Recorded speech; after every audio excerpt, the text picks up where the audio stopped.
తెలంగాణ రాష్ట్రం అభివృద్ధి చెందిందా లేదా అనేది మనం చర్చించుకోవాలనుకుంటే తెలంగాణ రాష్ట్రంలో ఉన్న గిరిజనుల నివాస ప్రాంతాలకు రవాణా సౌకర్యము, తాగునీటి సమస్య పరిష్కారము, పిల్లలు చదువుకోవడానికి పాఠశాలలు ఏర్పాటు చేసినప్పుడే నిజమైన తెలంగాణ రాష్ట్రం యొక్క ఉద్దేశము నెరవేరినట్టు.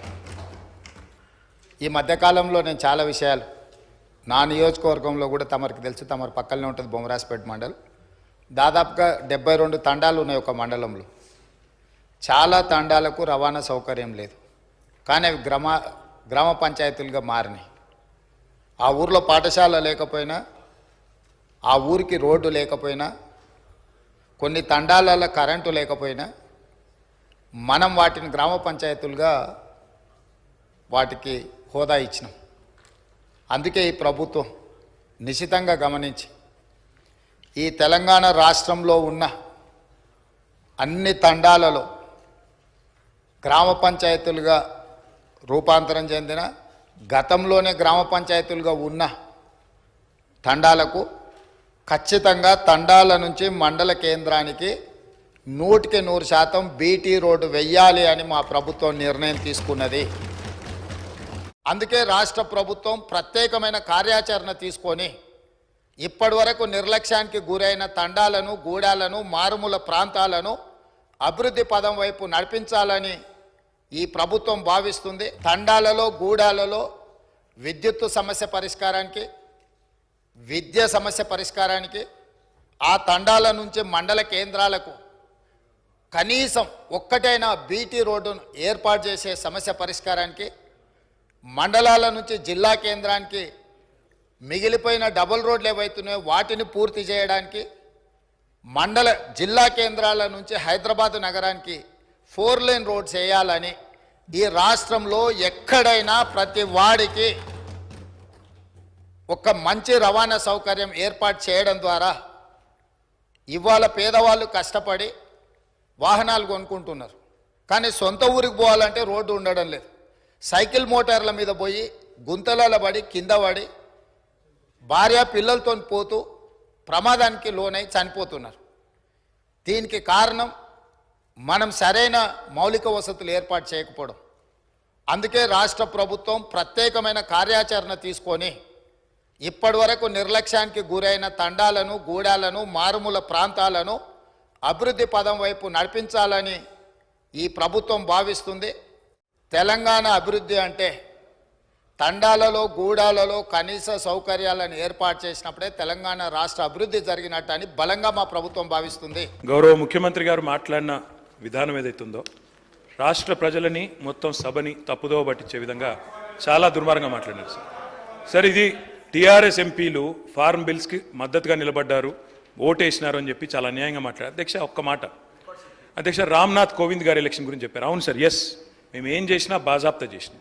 ఒక దళితుడు రాష్ట్రపతి అవుతుండంటే మేము అండగా నిలబడ్డాం, ఎస్, బరాబర్ ఓటేసినాం. ఉపరాష్ట్రపతిగా ఒక తెలుగు బిడ్డ అవుతున్నాడు వెంకయ్య నాయుడు గారు అంటే ఎస్, అండగా నిలబడ్డాం, ఓటేసినాం. కానీ తదుపరి మళ్ళీ నెక్స్ట్ టైం ఇంకొకరిని పెడితే మేము ఉల్టా క్యాండిడేట్ని పెట్టినాం యశ్వంత్ సిన్హా గారితో. మేము మద్దతు ఇవ్వడమే కాదు సార్, నేను పోయి రాహుల్ గాంధీ గారు పక్కన కూర్చొని పార్లమెంట్లో మా పార్టీ తరఫున నేను సంతకం పెట్టి వచ్చిన సార్. వారు ఈ రకంగా మిస్లీడ్ చేయడం తప్పు. ఫార్మ్ బిల్స్కి మేము మద్దతు ఇవ్వలేదు, వ్యవసాయ చట్టాలకు మేము మద్దతు ఇవ్వలేదు, వాటిని రాజ్యసభలో వ్యతిరేకించినాం, గట్టిగా కొట్లాడినాం అధ్యక్ష. ఆ విషయంలో అనుమానం అవసరం లేదు. ఇంకా చాలా చెప్పారు అధ్యక్ష. వారికి నేను చెప్పేది ఒకటే అధ్యక్ష, ఇంకేదో విలీనాలు, చీకటి ఒప్పందాలు అన్నారు అధ్యక్ష. నేను రేవంత్ రెడ్డి గారికి ఒకటే చెప్తా ఉన్నా అధ్యక్ష, మాకు చీకటి స్నేహాలు అలవాటు లేదు. రేవంత్ రెడ్డి గారికి ఉన్నాయి అధ్యక్ష. ఢిల్లీలో బీజేపీ వాళ్ళతో స్నేహం చేయడం, ఇప్పటికి కూడా ఆయన పనులన్నీ ఢిల్లీలో బీజేపీ ఎంపీలే చేస్తారు సార్. అధ్యక్ష కంక్లూడ్ చేస్తున్నా సార్. ఆయనేమో ఎటంటట్టు మాట్లాడచ్చా సార్, ఎన్ని మాట్లాడినారు సార్. అధ్యక్ష నేను అనేది ఒకటే, కేసీఆర్ గారి మీద ఆయన ఇష్టం వచ్చినట్టు మాట్లాడినారు. నేను ఒకటే అంటా ఉన్నా సార్, ఒకటి విలీనం చేయడానికి మేమేమి రేవంత్ రెడ్డి గారి లాగా పరాన్న జీవులం కాదు సార్. వారు పదవుల కోసం పార్టీలు మారిండు, మేము అట్లా కాదు సార్. పదవులు వదులుకున్నాం తెలంగాణ కోసం. కేసీఆర్ గారు మా పార్టీ ఒకసారి కాదు 100 సార్లు రాజీనామా చేసినాం. ఆయనలాగా మేము పరాన్న జీవులం కాదు. ఇంకొక మాట అధ్యక్ష, ఇవాళ బీజేపీ వాళ్ళతో చీకటి స్నేహం ఎవరు చేస్తున్నారు సార్? ఎందుకు భయపడుతున్నారు మోడీ గారి పేరు తీసుకోవడానికి? కూడా ముఖ్యమంత్రి గారు కేసీఆర్ పేరు చెప్పకపోతే బతుకుదేరు లేదా సార్? మోడీ గారి పేరు చేయడానికి కూడా ఎందుకు భయపడుతున్నాడు ముఖ్యమంత్రి? అంత భయం ఎందుకు సార్? అందుకే మేము అనేది అధ్యక్ష, ఇవాళ నోటికొచ్చినట్టు మాట్లాడితే కాదు, తప్పకుండా రాష్ట్ర ప్రజలకు సమాధానం చెప్పాలి. 8 ఎంపీలున్నా తెచ్చింది గుండు సున్నా. 6 గ్యారెంటీలు ఎత్తేయడానికి గత ప్రభుత్వం మీద బదనాం చేయడం, రాష్ట్రం దివాలా తీసిందని మహేశ్వర్ రెడ్డి గారు. పాపం మంత్రి గారు, మాజీ మంత్రి గారు గతంలో వాళ్ళ నాయకుడు చెప్పిన అబద్ధాలనే ఇంకా బతుకుతున్నట్టున్నాడు. కావాలంటే వారిని తీసుకెళ్తాము. సీతక్క, ఆదిలాబాదు జిల్లాలో ఐటీడీఏ ప్రాంతంలో ఉన్న గూడాలల్ల నీళ్ళ విషయం, కరెంటు విషయం వారిని ప్రత్యేకంగా తీసుకెళ్ళండి. అన్ని గ్రామ పంచాయతీలను తీర్మానాలు చేసి తెప్పించినాము. 7 లక్షల ఆవాసాలకి ఇంతవరకు మీరు నీళ్ళు ఇవ్వలేదు. ఇప్పటికే ప్రాథమికంగా మాకు